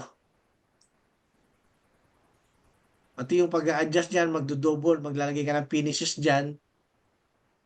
Maglalagay ka ng finishes diyan, tuturo ko sa inyo lahat 'yan kasi importante 'yan eh. Okay? Naintindihan niyo ba yung explanation ko simula sa beginning? Yes, sir. Okay? So, Yes, sir. continue natin bukas, no? Siguro 2 hours dire-diretso na tayo nun, matututo na kayo nun, no? For the meantime, practicein niyo muna yung walls na yan, tsaka maglagay ng windows. Step by step tayo. Lahat, gusto ko makakabisado nyo, lahat ng menu bar dito, kung ano yung gamit nun. Okay? At lately, pag natapos nyo na yan, pagagawin ko kayo ng kahon lang box, no? Box, yung parang box lang na may walls, may slab, simple lang, tapos lalagyan nyo ng gagayahin nyo lang yung gagawin ko. Tapos pakikita nyo sa akin, pwede nyo i-share sa akin dito sa Zoom kung tama yung gawa nyo. Okay? Simple box lang, tapos may doors, may yung hindi naman bahay siya na, basta kahon lang. Okay, bukas tayo gagawa nun hanggang linggo. Diretso, tapos susunod next week ulit tayo, ha? Okay? Thank you very much Okay, at sir. salamat. Okay. At least alam ko may natutunan kayo kahit paano. Opo. Ang dami. Okay. Kirk, sa'yo, Kirk? Okay naman? Ayos, sir. Okay, okay, sir. Okay. So, bukas ulit, to be continuous, 6 to 8 tayo. Padala ko sa inyo yung ano. Ha? Okay? At Sige. Okay, sir. stop ko yung sharing natin at stop ko na rin tong